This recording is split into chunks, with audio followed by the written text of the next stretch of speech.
창세기 찾겠습니다. 창세기 1장입니다. 창세기 1장 말씀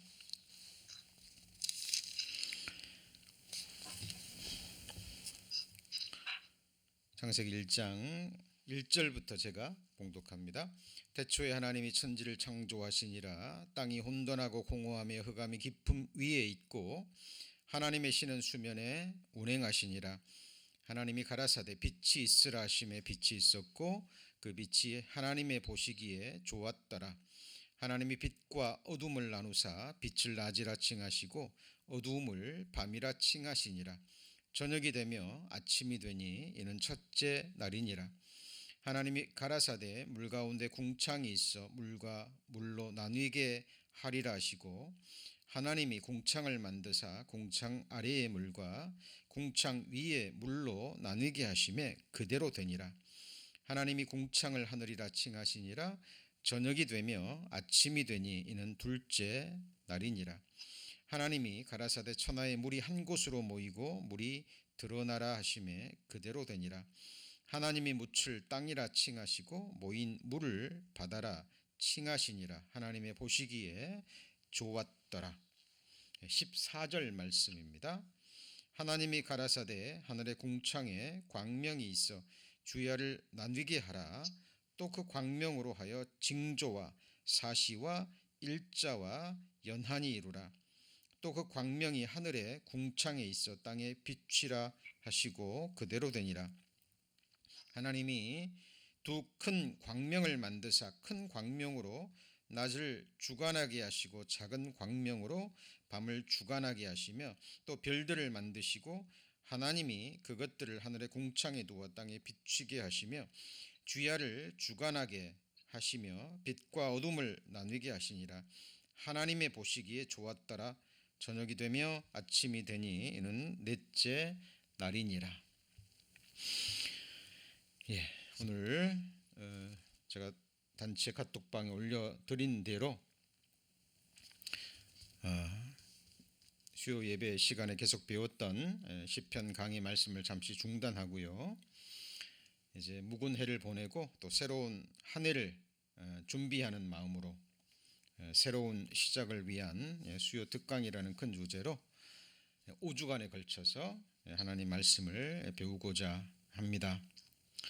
자, 5주간 수요 예배 시간에 배우는 그 말씀들은 제가 또 올 한 해 우리 성도님들 한 분 한 분을 기억하면서 또 이름을 부르면서 또 기도하는 또 기도의 제목이기도 합니다. 물론 저를 포함해서 우리 성도들이 올 한 해를 이런 마음으로 이런 새로운 마음으로 살고자 하는 살기를 바라는 어떤 그런 마음으로 기도 가운데 말씀을 준비해 보았습니다. 오늘은 그 첫 시간으로 궁창의 두 광명으로 인한 하늘의 징조와 법도, 궁창의 두 광명으로 인한 하늘의 징조와 법도라는 제목으로 함께 말씀 배우고자 합니다. 자, 하나님께서 둘째 날에 오늘 읽은 말씀의 둘째 날에 궁창을 만드셨죠. 자, 6절에 보시면 1장 6절입니다. 하나님이 가라사대 물 가운데 궁창이 있어 물과 물로 나뉘게 하라 하시고 하나님이 궁창을 만드사 궁창 아래의 물과 궁창 위의 물로 나뉘게 하심에 그대로 되니라. 하나님이 궁창을 하늘이라 칭하셨죠. 그러니까 궁창은 다른 말로 뭐예요? 하늘입니다. 해와 달과 그리고 별들이 있는 대기권 하늘을 가리킵니다. 처음에는 물이 지구를 다 덮고 있었죠. 지구를 덮고 있는 두 물을 사이를 나눈 거죠. 궁창 위의 물과 궁창 아래의 물로. 그래서 노아 홍수 전에는 지구 위에 물층이 있어서 지구를 보호했죠. 태양의 나쁜 광선을 막아주어서 사람들이 천수를 누렸습니다. 그런데 노아 홍수 심판으로 궁창 위의 물이 쏟아졌죠. 지금은 궁창 위의 물은 존재하지 않죠. 그리고 궁창 아래의 물을 하나님이 한 곳으로 모이게 했습니다. 그래서 묻이 드러났죠. 자, 그래서 모인 물을 뭐라고 칭한다고요? 바다. 그리고 묻을 땅이라 칭하셨습니다. 지금 우리가 그 땅 위에서 두 발을 딛고 또 집을 짓고 또 농사를 지으면서 이제 많은 인생들이 살아가고 있습니다. 자, 그런데 14절에 보시면 오늘의 이제 주제 말씀에 해당이 되죠. 하나님이 가라사대 하늘의 궁창에 광명이 있어 주야를 나뉘게 하라. 또 그 광명으로 하여 한번 같이 읽어볼까요? 징조와 사시와 일자와 연한이 이루라 라고 명하셨습니다. 자, 사시와 일자와 연한. 자, 사시는 시즌을 가리킵니다. 계절이죠. 자, 사계절을 말하죠. 그리고 일자라는 것은 지금 우리가 보내는 날들을 가리킵니다. 뭐 하루, 일주, 한 달, 그리고 1년. 우리에게 주어진 시간이 이렇게 흘러가죠. 사시와 일자와 연한을 이루라라는 것은 우리가 조금만 생각해 보면 무슨 말인지 이해가 됩니다. 그런데 앞에 있는 징조라는 말은 무엇일까요? 하늘의 궁창에 광명을 두셨는데, 그 광명이 16절에 큰 광명과 작은 광명이죠. 큰 광명은 뭘까요? 태양이죠. 작은 광명은요, 달을 가리킵니다. 그런데 그 두 광명으로 인하여 징조를 이룬다라는 말은 무슨 의미일까요? 자, 하나씩 살펴봅니다. 자, 먼저 사시와 일자와 연한 이 부분부터 생각해 보겠는데요.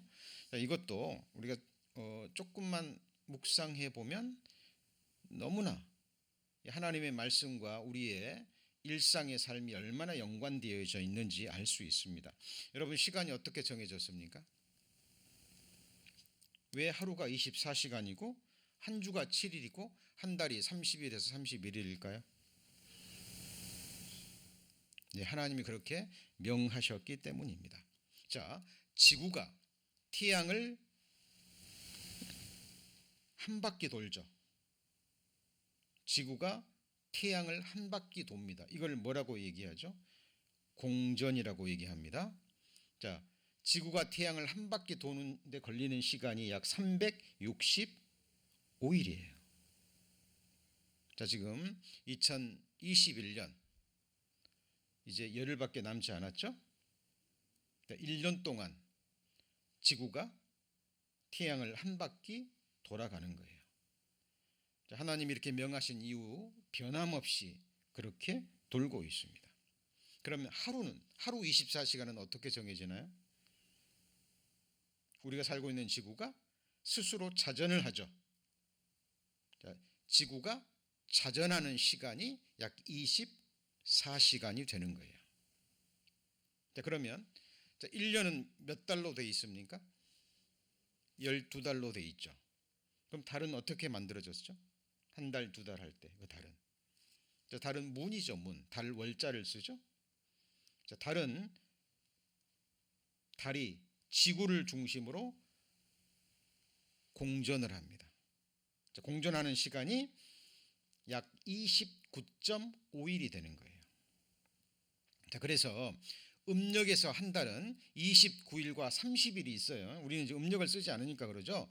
음력 달력은 29일과 30일이 있습니다. 양력은 30일과 31일이 있죠.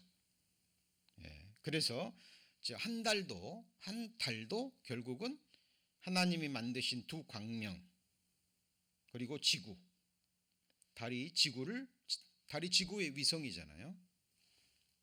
그래서 달이 지구를 한 바퀴 도는 그 시간이 한 달입니다. 기가 막히죠.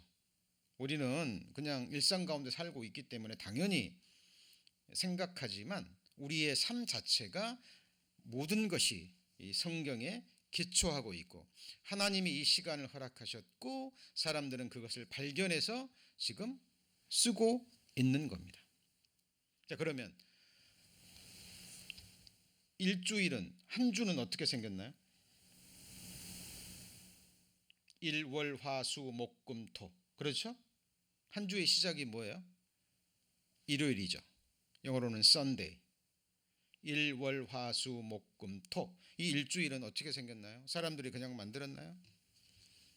아닙니다. 그것도 창세기에 기록된 말씀대로 하나님이 6일 동안 일하시고 7일 날 뭐 하셨죠? 일곱째 날 안식하셨습니다. 자, 그래서 지금 일주일의 근거도 성경에 기록되어 있는 거예요. 그래서 로마 시대에 오늘날의 요일의 명칭 Sunday, Monday, Tuesday, Wednesday, 우리말로 하면은 뭐죠? 한자를 근거로 해서 일, 월, 화, 수, 목, 금, 토. 그것도 뭐예요? 지구의 위성들이죠. 태양계 안에 있는 위성들이잖아요. 그죠? 예. 그래서 로마 시대에 그 요일의 이름이 지어지기 전까지는 첫째 날, 둘째 날, 셋째 날, 넷째 날 이렇게 사람들이 불렀다고 합니다. 자, 성경에 기초한 거죠. 자, 성경을 모르는 사람들도요. 예, 하나님을 믿지 않는 사람들도 결국은 성경의 영향권 하에 있는 거예요. 그렇죠? 자, 두 광명으로 인해서 그 광명으로 인해서 사시와 일자와 연한을 이루라라는 의미는 이제 이해하셨으리라 믿습니다. 그리고 일주일, 제가 방금 한 주의 7일에 대해서 말씀드렸는데 이것도 성경에 우리에게 굉장한 영적인 의미를 가지고 있습니다. 자, 하나님께서 이스라엘 백성들에게 여호와의 일곱 절기를 명하셨죠. 레위기에 보면 여호와의 일곱 절기가 나오죠. 자, 일곱 절기의 시작과 끝.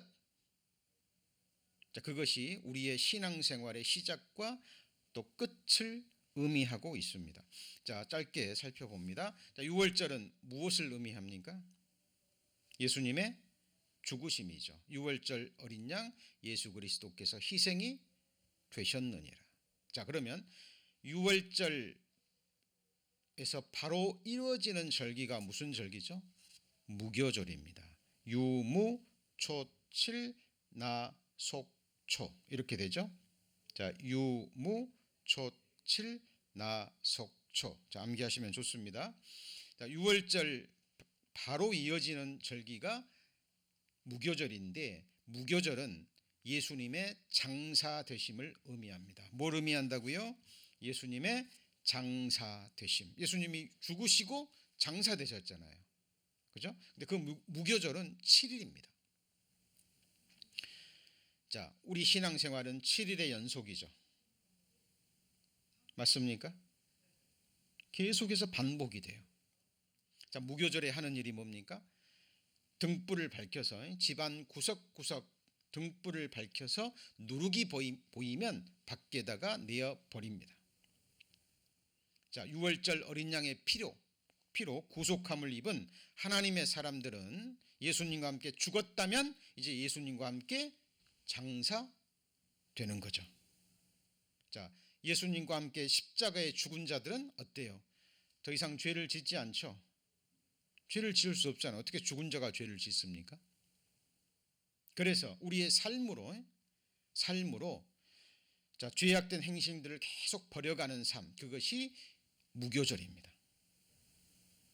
자, 6월절, 무교절, 그 다음에가 뭐예요? 초실절이죠. 자, 초실절은 예수님의 부활을 의미합니다. 자, 아무나 부활하는 게 아니에요. 부활하는 사람들은 예수 그리스도와 함께 죽고 예수 그리스도와 함께 장사된 자들만 부활합니다. 그래서 무교절의 삶, 우리의 7일 동안 반복되는 계속되는 삶은요, 우리가 이제 죽은 자로서 죄에 대해서 죽은 자로서 삶을 확인하는 절기가 바로 무교절이에요. 여기 창세기 1장 붙잡아 놓으시고 로마서 6장입니다.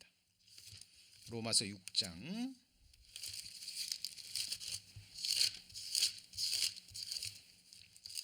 로마서 6장 2절입니다. 로마서 6장 2절. 자, 그럴 수 없느니라 죄에 대하여 죽은 우리가 어찌 그 가운데 살리요. 그랬죠.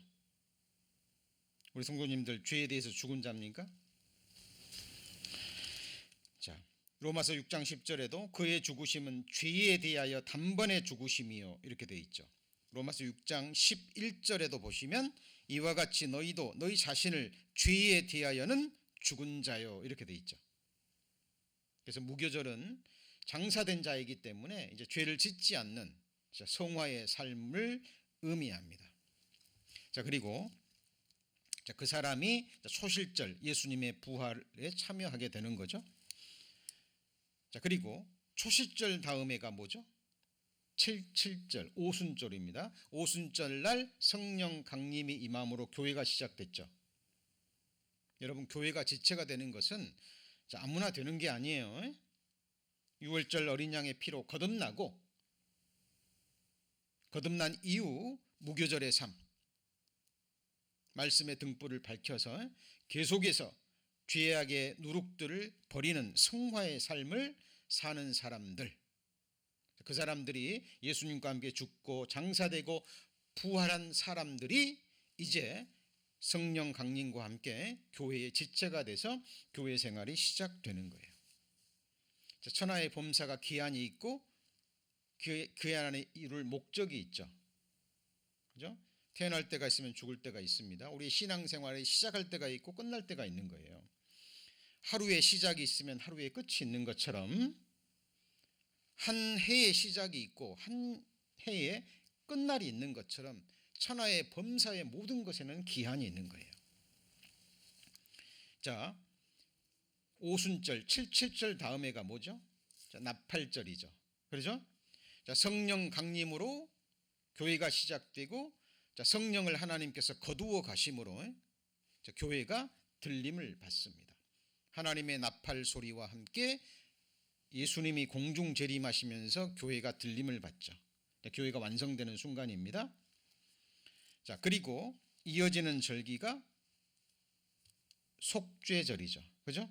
땅에서는 야곱의 환난, 다니엘의 70일의 마지막 절기가 시작되고 마지막 나팔로 들림받은 우리는 위에서 그리스도의 심판대와 함께 혼인잔치가 이루어집니다. 자, 그리고 속죄절이 끝나면 이 땅에서는 7년 환란이 끝나고 위에서는 혼인잔치가 끝나면 이제 그리스도께서 지상 재림하면서 초막절이 시작되는 거예요. 이 땅에 천년 왕국이 시작되는 거죠. 근데 그것도 기한이 있죠. 아직 이 땅에서 이루어지는 천국입니다. 그리고 천년이 지나면 이제 요한계시록 20장 후반부에 기록되어 있는 곡과 마곡의 전쟁, 이 세상을 불태우는 마지막 전쟁과 함께 이 처음 하늘과 처음 땅이 완전히 변화돼서 불에 타서 체질이 녹여지고 이제 새 하늘과 새 땅이 시작되는 영원한 천국이죠. 그때까지 우리의 신앙생활, 믿음 생활은 계속되는 겁니다. 자, 그래서 우리의 무교절의 삶, 일요일에서 어때요? 토요일까지. 자, 무교절의 삶, 신앙생활 연속이잖아요. 이걸 깨닫지 못하면 어떤 사람은 그렇습니다. 신앙생활이 일요일날 교회 갔다가 또 세상 살다가 또 일요일날 와서 말씀 듣고 또 교제하고 또 모임하고 성경을 모르면 신앙생활의 의미를 잃어버립니다. 자, 그러나 하나님은 반복된 우리의 일상의 삶을 통해서 하나님께서 너무나 중요한 징조들을 주셨다라는 겁니다. 자, 그래서 우리 일주일의 삶도 7절기와 연관이 돼 있고 우리의 신앙생활과 깊은 연관이 있다라는 사실입니다. 자, 이제 본격적으로 징조에 대해서 살펴봅니다. 창세기 1장 다시 넘어갑니다. 창세기 1장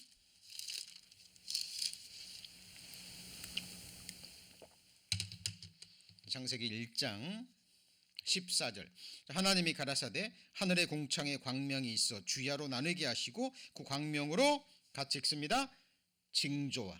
자, 그럼 징조입니다. 왜 두 광명 해와 달과 또 해와 달을 두시고 낮과 밤이 교차됨으로 아침이 되고 저녁이 되고 저녁이 되고 아침이 되므로 우리에게 주시는 징조가 무엇일까요? 징조는 사인이죠.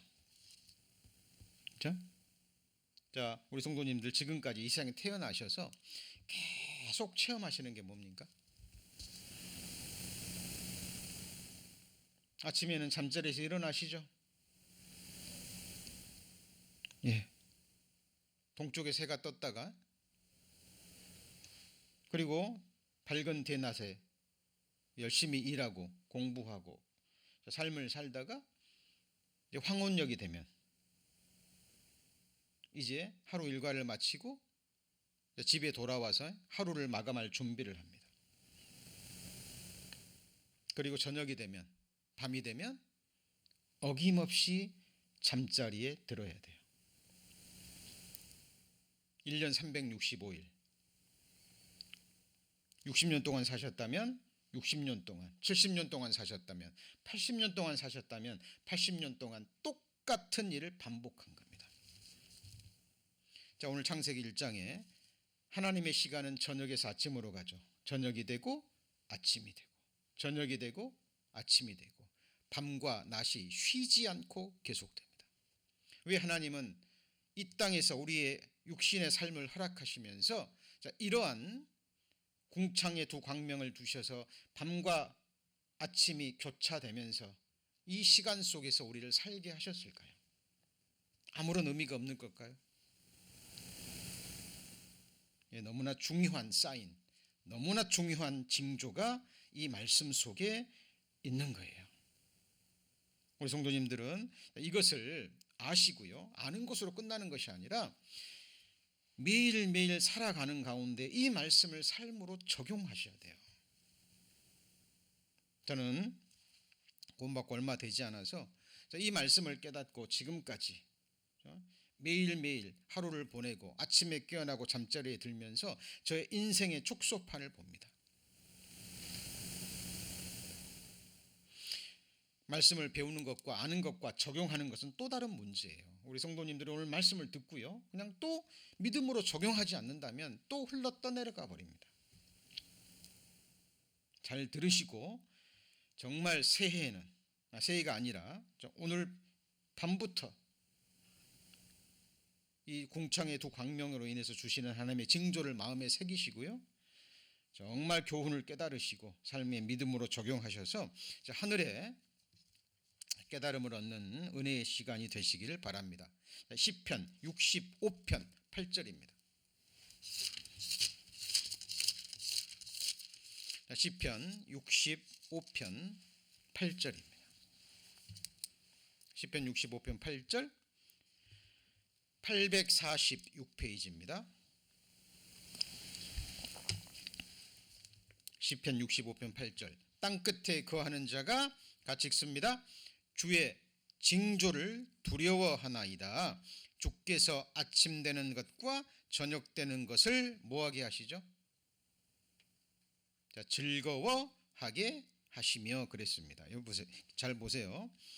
주의 징조를 두려워한다 그랬는데 후편에 뒤에 부분에서는 아침 되는 것과 저녁 되는 것을 즐거워하게 하신다 그랬죠. 자, 성경에 보면 하나님 앞에 두려워 떨며 또 즐거워한다라는 말씀도 기록되어 있습니다. 이 하나님을 경외하는 모습이죠. 하나님을 두려워하면서 떨면서 기뻐하며 감사함으로 섬기는 삶. 참으로 하나님을 알고 하나님을 아는 지식에서 살아가는 사람들의 삶입니다. 자, 그렇다면 왜 아침 되는 것과 저녁 되는 것이 징조고 시편 기자는 아침 되는 것과 저녁 되는 것을 즐거워할까요? 여러분, 아까도 말씀드렸지만 의인의 하루의 시간은요 하나님의 시간대로 흘러갑니다. 저녁이 되고 뭐가 돼요? 아침이 되니. 그리스도인의 시간, 하나님의 자녀들의 시간, 믿는 자들의 삶은 저녁에서 아침으로 나아갑니다. 의인은 돋는 햇볕처럼, 그죠? 시간의 흐름 속에 결국은 원만한 광명으로 나아갑니다.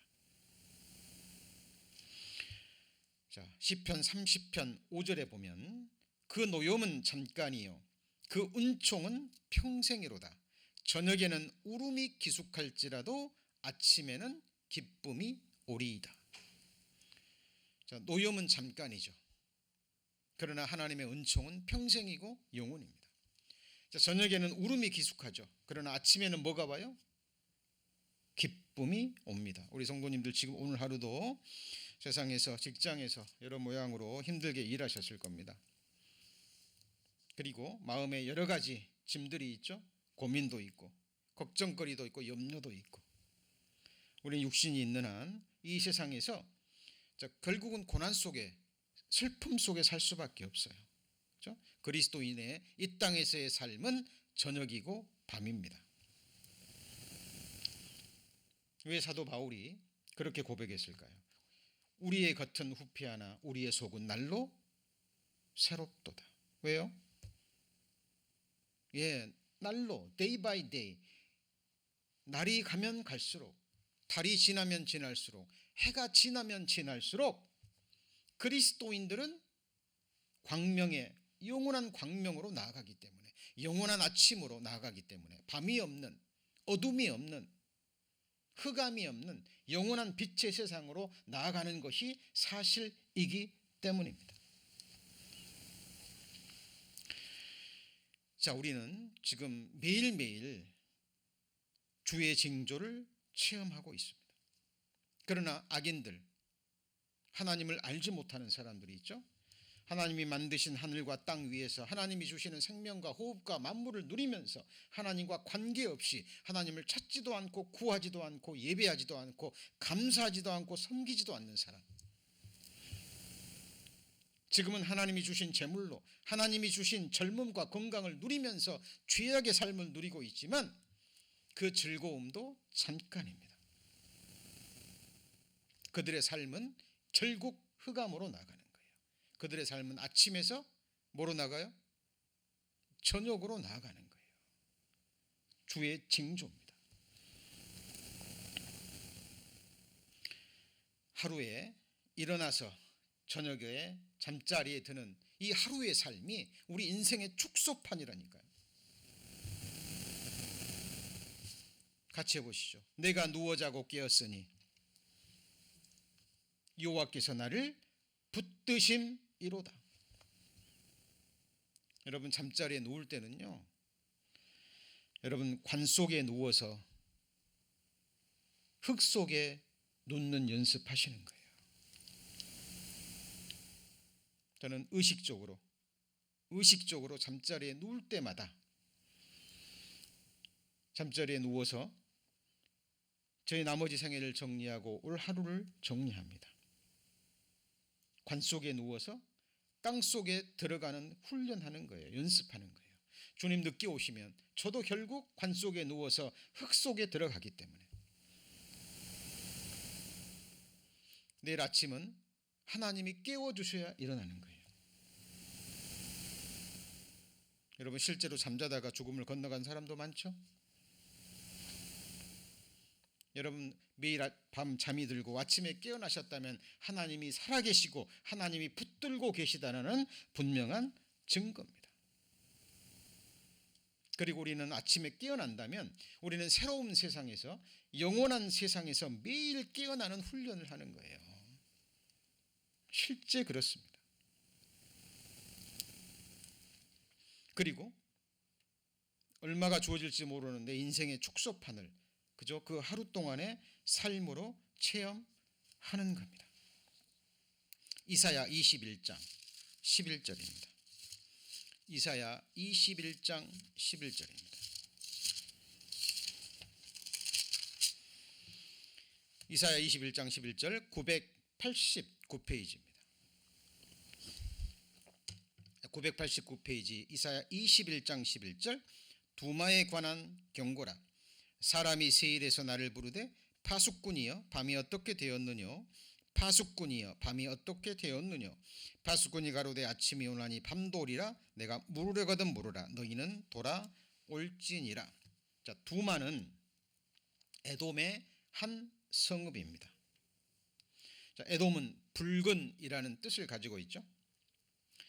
자, 에서의 별명, 야곱의 형 아시죠? 에서, 팥죽 한 그릇에 장자의 명분을 팔아버린 망령된 자 에서의 별명이자 에서의 후손을 가리키는 말입니다.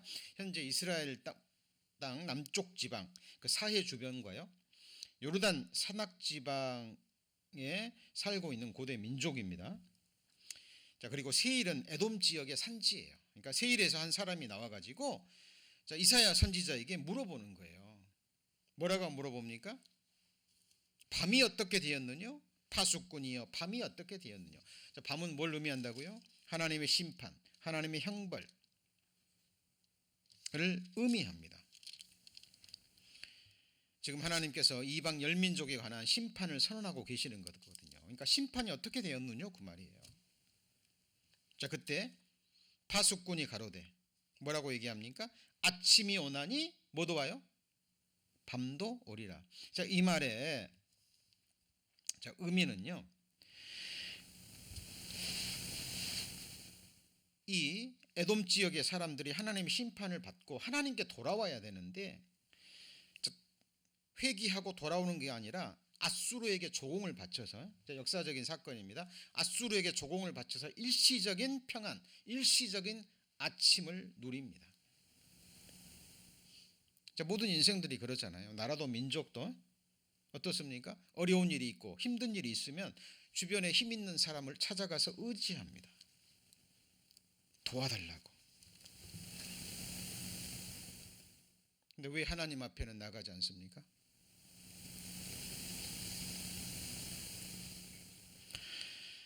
자, 이스라엘 백성뿐만 아니라 주변의 이방 민족들에 대해서 지금 이사야 선지자가 경고하는 거예요. 하나님을 찾지 않고 하나님께로 돌아오지 않고 하나님의 심판의 무서운 말씀을 듣고도 회개하고 돌아오는 것이 아니라 아수르에게 조공을 바치면서 의뢰하는 거예요. 그러면 잠깐 아침의 시간을 맞이하는 거죠. 그렇죠? 그러나 결국은 뭐가 와요? 밤이 온다니까요. 심판이 옵니다. 우리 성도님들 이러저러한 삶의 어려움이 있을 때 누구를 찾아갑니까? 일시적으로 사람들에게 도움을 받을 수 있어요. 그러나 인생들의 도움을 통해서 여러분의 영원한 문제가 해결이 되나요? 여러분이 늙어가는 문제, 병들어서 죽어가는 문제, 죽음 건너편의 영원한 운명이 해결되냐고요. 여러분, 결국은 밤으로 나아갑니다. 밤으로 나아가요.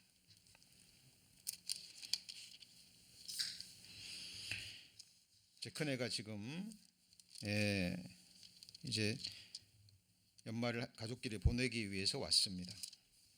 볼 때마다 너무 세월이 빠름을 느껴요. 큰애가 태어나서 이 작은 손 안에 안겨 있을 때가 엊그제 같은데 벌써 장성해서 애기 아빠가 됐어요. 늙어가는 거예요.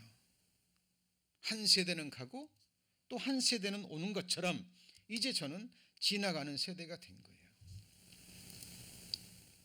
주님 늦게 오신다 해도요. 근데 갈수록 몸은 피곤해지고, 전에는 몇 시간씩 책상에 앉아 있어도 끄떡없었는데요. 이제는 조금만 책상에 앉아 있으면 고개가 아프고 어깨가 내리누릅니다. 한 30-40분 있다가 일어나서 스트레칭을 하고요.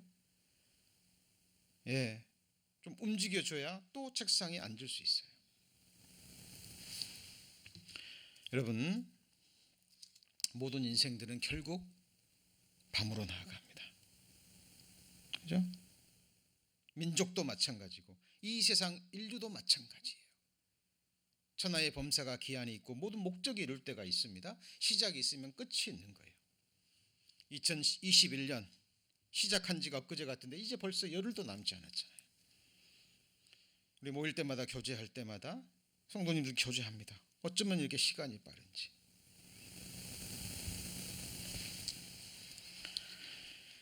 여러분, 두마에 관한 경고. 사람이 세일의 날을 부르되 파수꾼이여 밤이 어떻게 되었느냐.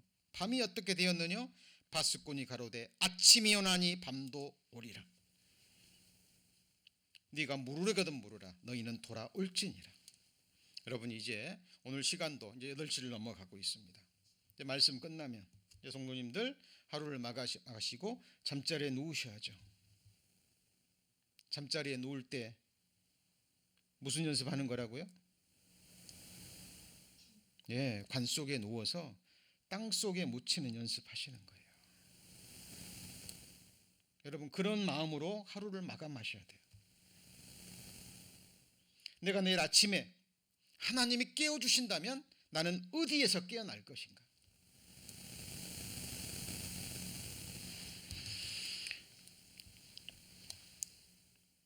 다윗은 시편 17편에 내가 깰 때에 주의 형상으로 만족하리니 그랬죠. 이 세상과 오는 세상을 얘기합니다. 다윗은 이 세상에 소망이 없었어요. 이 세상이 모든 권세를 가지고 있고 재물을 가지고 있고 큰 힘을 가지고 있었지만 그것에 의지하지 않았습니다. 주여 내가 무엇을 바라리요 나의 소망은 주께 있나이다. 다윗의 소망은 깰 때에 이 세상의 죽음을 건너가서 깨어날 때 주님 나라에서 주의 집에서 주의 형상으로 만족하기를 소망했던 거예요. 이사야 26장에도 티끌에 거하는 자들아 깨어 노래하라. 그렇죠? 여러분, 저녁에 잠이 들 때 관 속에 누워서 죽어가는 연습 매일 하십시오. 경건에 이르는 훈련입니다. 제가 매일 아침 목상 보내드릴 때 마지막 문장들 기억하시죠? 은혜의 하루가 시작되었습니다. 여러분, 하루가 시작된다는 것은 놀라운 은혜예요. 하나님이 또다시 나를 깨워주셨다는 거고 또 하루의 기회를 주신 거예요. 더 하나님을 아는 지식에서 살아가고 우리의 믿음을 더하고 더욱더 우리의 삶을 거룩하게 하기 위한 은혜의 시간이 주어진 겁니다. 여러분, 허탄한데 시간 보내지 마시고요.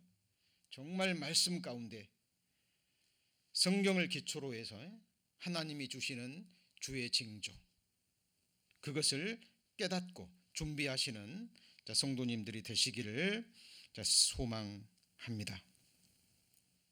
그리고 더욱더 중요한 것이 있습니다. 오늘의 가장 중요한 말씀입니다. 소두에 말씀드렸죠. 두 광명을 주셔가지고 그것으로 하여금 징조와 사시와 연한을 이루라 그랬죠.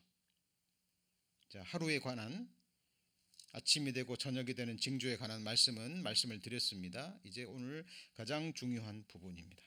그것이 무엇일까요? 누가복음 1장 17절입니다.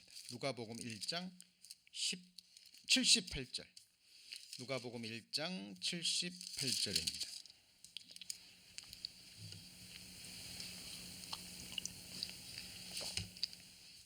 신약성경 89페이지 누가복음 1장 78절.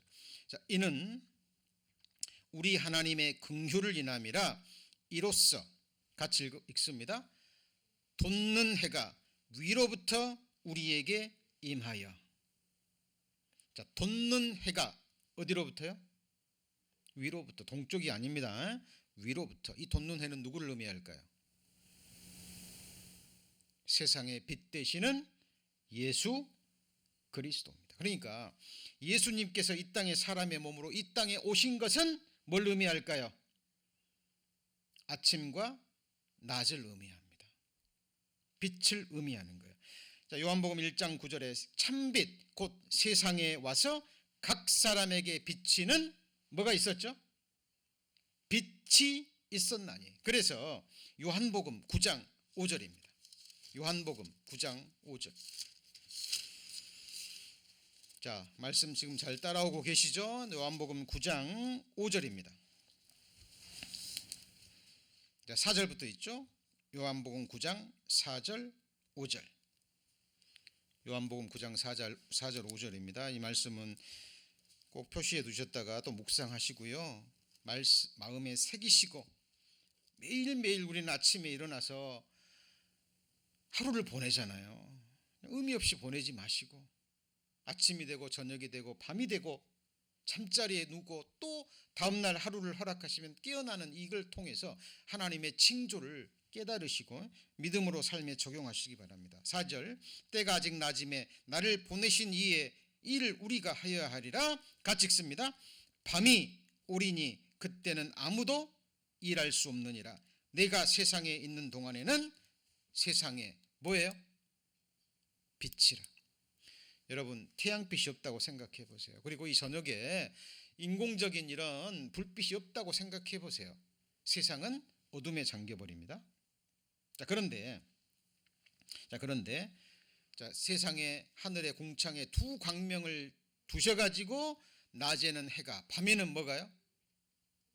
달이. 그러죠. 자, 그러면 예수님이 이 세상에 오신 것은 돋는 해로 오셨어요. 맞죠? 그러면 예수님이 이 세상에서 십자가에 죽으실 때는 태양이 진 것을 의미합니다. 맞습니까?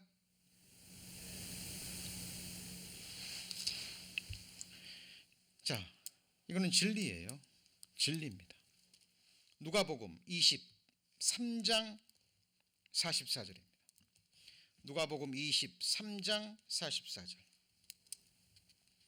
138페이지, 신약성경 138페이지 찾아보죠. 누가복음 23장 44절. 때가 제 6시쯤 되어 해가 무엇을 잃었습니까? 빛을 잃어버렸습니다. 6시는 유대인의 시간이고 오늘날로 시간으로 말하면 정오예요. 정오. 한참 밝을 때 예수님이 이제 죽음의 시간이 가까우니까 해가 빛을 잃고 온 땅에 뭐가 임했습니까? 어둠이 임해버립니다. 제9시까지. 9시에 예수님이 돌아가셨잖아요. 세상이 깜깜해져 버린 거예요. 왜요? 세상의 빛을 잃어버린 겁니다. 자, 그러면 해가 지면 뭐가 떠오르죠? 어려운 질문인가요? 해가 지면 뭐가 떠올라요? 달이 떠오릅니다. 예수님이 제자들에게 뭐라고 말씀하셨죠? 같이 해보시죠. 너희는 세상의 빛이라. 근데 달은 어떻게 비칩니까? 달은 빛이 안 내요. 달은 태양빛을 받아서 그 빛을 지구에 반사시킵니다. 여러분, 지금은 이제 인공빛이 많아서 그렇습니다만은 저도 어렸을 때 부모님 따라서 시골에 가서 밤을 보낸 적이 있습니다. 시골이 제가 아주 어렸을 때는 이렇게 해남 같은데 뭐 이렇게 가면은 밤에 인공적인 불빛이 별로 없거든요. 그런데 길이 보입니다. 무슨 빛이죠? 무슨 빛인가요? 달빛이에요. 달빛. 예수님은 이제 죽으시고 부활하시고 이 세상을 떠나셨습니다. 해가 진 이후에는 지금 이 세상은 어둠이에요. 밤입니다. 그때 우리 그리스도인들이 이 세상의 빛이 되는 거예요. 태양빛만큼은 안 되지만 태양의 빛을 받아서, 예수님의 빛을 받아서 길을 찾는 자들에게는 길을 보여줄 수 있는 빛을 낼 수는 있는 거예요. 그래서 예수님께서 제자들에게 너희는 세상의 빛이라 라고 말씀하는 거예요. 우리 그리스도인들, 지금 말씀을 듣고 계신 우성도님들은 이 세상의 밤을 비추는 달과 같은 존재입니다. 자, 징조예요. 징조입니다. 자, 그러면 이제 달이 지면, 뭐가 지면요?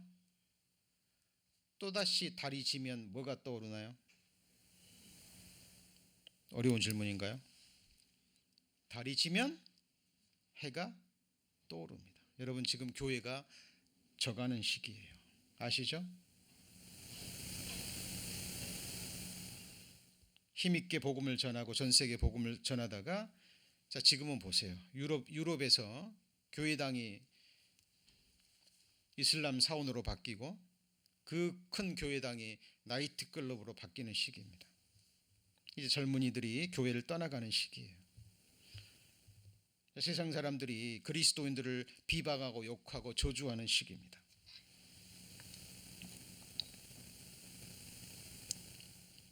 요즘 지금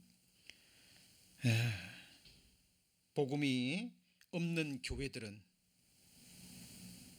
비대해지죠. 그렇죠? 그러나 정말 세상과 싸우며 세상의 물결과 싸우며 세상과 타협하지 않는 복음 있는 교회들은 지금 대부분 정말 적은 무리로 모여서 이 복음을 한 사람 한 사람에게 전하고 있습니다. 이제 달이 지는 시기입니다. 이제 달이 지면 뭐가 떠오를 준비하는 건가요? 해가 떠오르는 준비가 하는 겁니다. 그런데 중요한 것은 해가 떠오르기 직전에 가장 어두울 때 동쪽 하늘에 떠오르는 별이 뭔가요? 샛별입니다. 금성이죠. 베드로후서 1장 9절입니다. 베드로후서 1장 9절 1장 19절 베드로후서 1장 19절 385페이지입니다. 385페이지 베드로전서 1장 19절 베드로전서 1장 19절 자, 또 우리에게 더 뭐가 있습니까? 확실한 예언이 있어 어두운데 비치는 뭐와 같죠? 등불과 같으니 날이 새어 샛별이 너희 마음에 떠오르기까지 너희가 이것을 주의하는 것이 가하니라. 자, 우리에게 더 뭐가 있습니까? 확실한 예언이 있습니다. 여러분 지금 우리 팬데믹 속에 있어요. 한 6개월 한 1년 정도면 길게 잡아 1년 정도면 끝날 줄 알았는데 지금 2년이 지나고 3년째 다가오는데 또다시 새롭게 지금 번지고 있죠. 여러분 7년 환란 속에 들어가면 상상할 수 없는 사람들 이 온역으로 죽어간다고 기록되어 있죠. 7년 환란에 있을 온역으로 인해서 인류의 3분의 1이 죽어가는 그죠?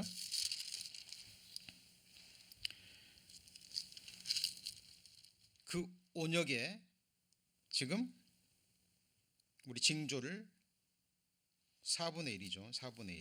4분의 1이 죽어가는 요한계시록에 기록된 그 비참한 죽음에 우리는 지금 전조를 맞이하고 있는 겁니다. 징조예요. 이것도 사인입니다. 어때요? 우리 성도님들 마음에 이 샛별이 떠올랐습니까? 세상은 이제 극한 어둠으로 이제 더욱더 어두워지고 어두워지면 샛별이 더욱더 밝아집니다. 지금까지 하나님의 예언의 말씀 빗나간 적이 없죠.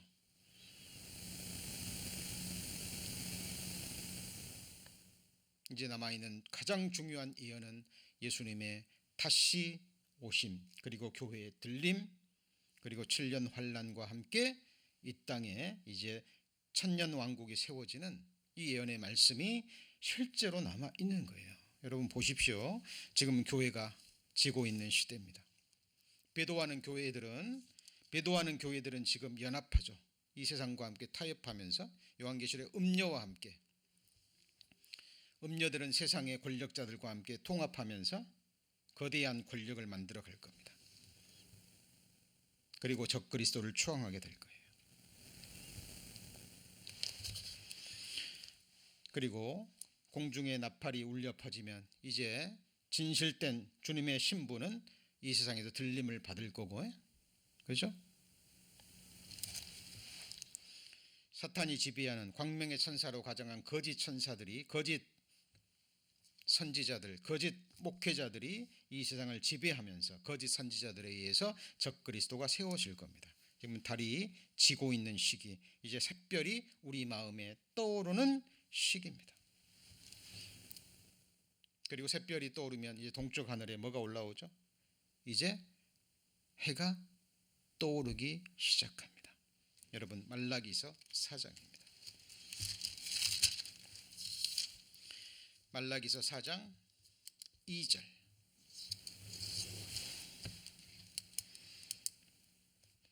말라기서 4장 2절입니다. 말라기서 4장은 주의 날에 대한 약속입니다. 이 주의 날은 이제 마지막 심판의 날이에요. 이제 극한 흑암으로 들어가기 직전에, 새하늘과 새 땅으로 나누어지기 직전에 하나님이 베드로후서 3장에 나오는 하나님의 불로 이 세상의 체질을 녹여버리는 그 불심판입니다. 만군의 여호와가 이르노라 1절입니다.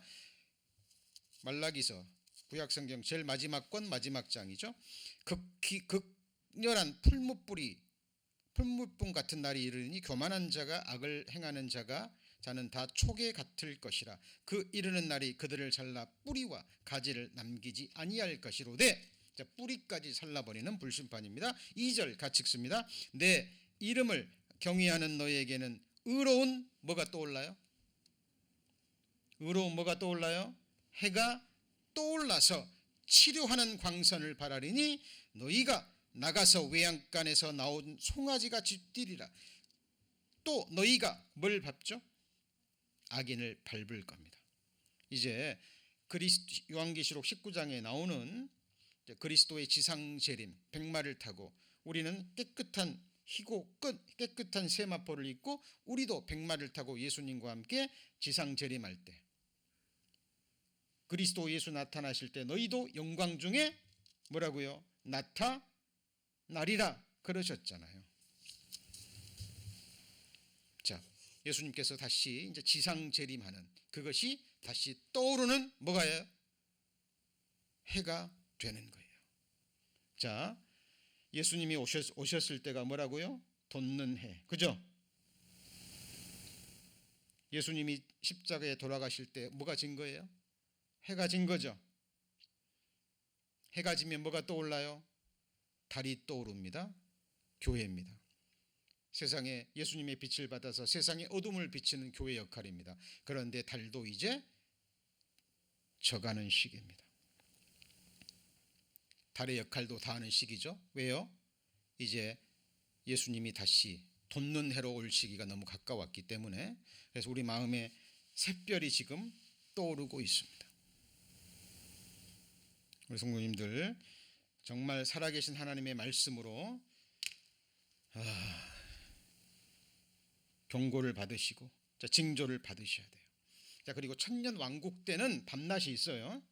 천년 왕국 때는 밤낮이 있습니다. 영원한 천국이 아니기 때문에. 그래서 천년 왕국 때는 종들이 같이 해보시죠. 밤낮 그를 섬깁니다. 왜?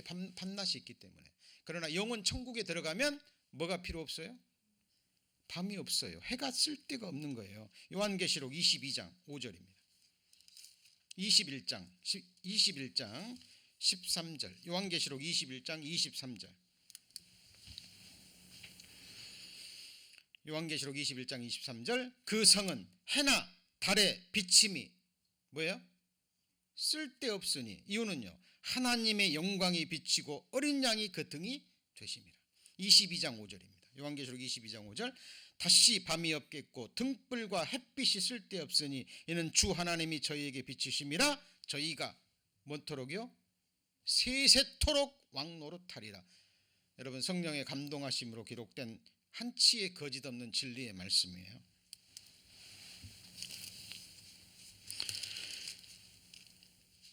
여러분, 이 세상에 있을 때 밤이 되고 아침이 되고 그러죠? 해가 지면 달이 떠오르고 달이 지면 해가 떠오르는 이 속에 하나님께서 징조를 담아두신 거예요.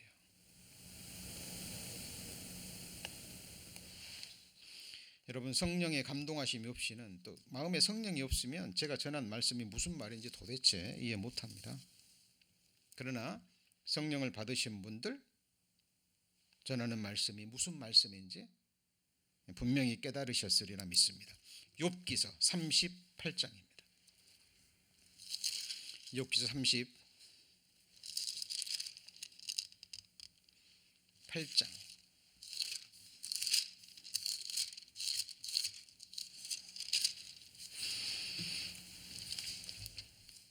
자, 32절입니다. 욥기서 38장 32절.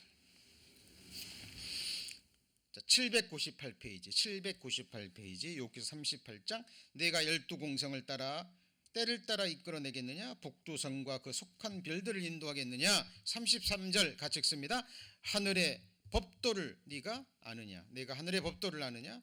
하늘로 그 권능을 땅에 베풀게 하겠느냐? 여기 보시면 욥에게 하나님이 질문하시는 겁니다. 욥, 네가 12공성을 때를 따라 이끌어내겠느냐?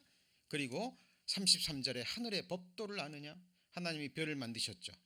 해와 달도 만드셨지만 별들도 만드셨어요. 여러분, 별자리가 12공성인 거 아시죠? 근데 12공성의 시작이 뭡니까? 처녀 자리로 시작해서 사자 자리로 끝나요. 여러분, 처녀, 성경이 창세기 1장에 여인의 후손으로 오셨죠. 맞습니까?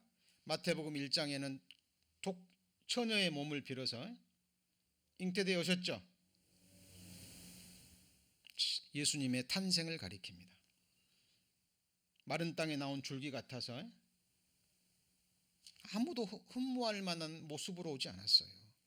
우리를 위해 죽어주실 속죄 제물로 오셨기 때문에. 만왕의 왕이, 창조주가, 성부 하나님과 본체가 같으신 분이 자기를 낮추셔서 그렇게 오신 거예요. 12공성의 시작이 뭐라고요? 처녀 자리. 근데 마지막이 뭐예요? 사자 자리입니다. 사자 자리. 그죠? 자, 사자 자리가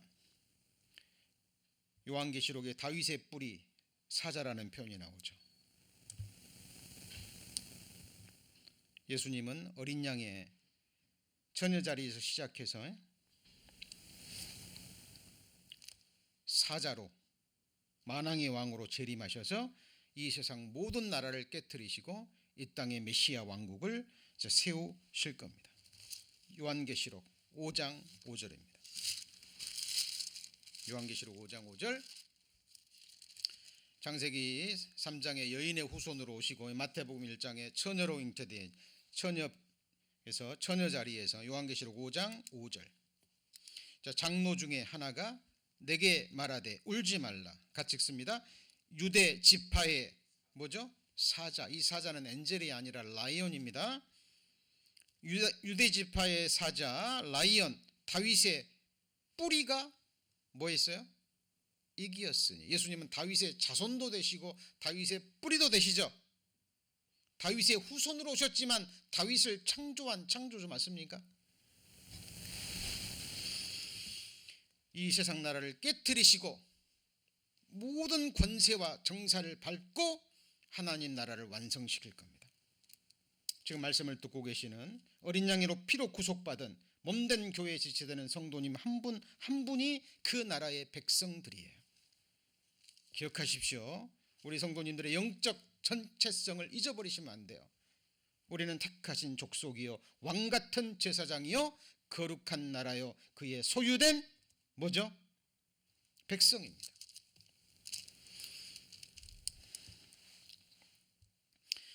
여러분, 시간의 흐름 속에 악인에게는 두려워하는 것이 많은 거예요. 잠언 10장 24절 말씀처럼 악인에게는 시간이 흘러가는 것이 안타까운 거예요.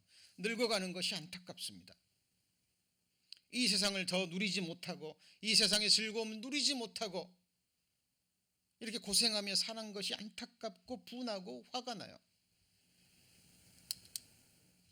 결국은 시간의 흐름 속에 이루어지는 것은 그가 두려워하는 것들이에요. 그러나 의인은 시간이 흘러갑니다. 자, 주를 위해서 살지 못하는 것, 이렇게 큰 사랑을 받았는데 죽게도 헌신하지 못하는 것, 정말 복음을 전하고 싶은데 이제 마지막 시대가 가까울수록 힘들잖아요. 너무나 안타깝습니다. 그러나 결국 의인들은 시간의 흐름 속에 원하는 것이 이루어집니다. 악인은 그 환난에 엎드러지나 의인은 죽음에도 소망이 있는 거예요. 같이 해보시죠. 일의 끝이 시작보다 낫고 죽는 날이 태어난 날보다 낫다라고 고백할 수 있는 사람이 이 세상에 누가 있습니까? 우리 그리스도인밖에 없다니까요. 여러분, 오늘 한 해가 저물어 가고 있습니다. 그리고 우리는 시간이 흘러간다는 것은 이 세상 마지막 날, 하나님이 작정하신 우리 개인에게 주어진 마지막 날, 마지막 순간을 향해서 나아가고 있는 거예요. 제가 가끔씩 모래시계 비유로 말씀드리죠. 모래시계 윗부분에 남아있는 모래 알갱이의 숫자가 몇 개나 될까요? 우리 성도님들 아세요? 우리 개인에게 주어지는 모래 알갱이, 인류에게 주어진 남아있는 모래시계 윗부분에 남아있는 모래 알갱이가 며칠이나 되냐고요. 여러분, 이 세상에서 일어나는 크고 작은 일들에게 마음 빼앗기지 마시고요. 하나님의 안목으로 성경을 통해서 크게 보시기 바랍니다. 여러분, 끝이 있다라는 것은 너무 감사한 거예요. 아더 핑크 아시죠? 성경 연구와 말씀 선포에 평생을 보낸 사람입니다. 하나님의 위로라는 책에 그런 말을 했어요. 유한이 무한과 비교되지 않은 것처럼 지상의 고난과 천상의 영광은 비교되지 않는다. 우리의 잠시 받는 환난에 경한 것이 지극히 크고 영원한 영광에 중한 것을 우리에게 이루게 함이니. 우리 성도님들, 끝이 있다는 게 얼마나 감사합니까? 우리 성도님들, 지금 어떤 고난, 어떤 병 중에 있어도, 지금 어떤 일이 마음을 괴롭히고 힘들게 해도 그것은 끝이 있는 거예요. 지나갑니다. 여러분들, 이 세상에 있을 때 주님의 사랑을 믿음으로 받지 못한 사람들이 들어간 형벌은 영원한 지옥 형벌이에요. 두려운 것은 끝이 없어요. 천만 년, 억만 년이 지나도 끝이 있다라는 건 소망이 있잖아요. 전 생각해 봅니다. 제가 몇 년이나 며칠이나 남았는지 모릅니다만 그 사이에 제게 주어질 고난이 있다면 얼마나 있겠습니까? 제가 마땅히 받았어야 할 지옥 형벌에 비하면 아무것도 아니에요. 주님이 나를 구원하시기 위해서 받으셨던 십자가의 고통에 비하면 아무것도 아니잖아요.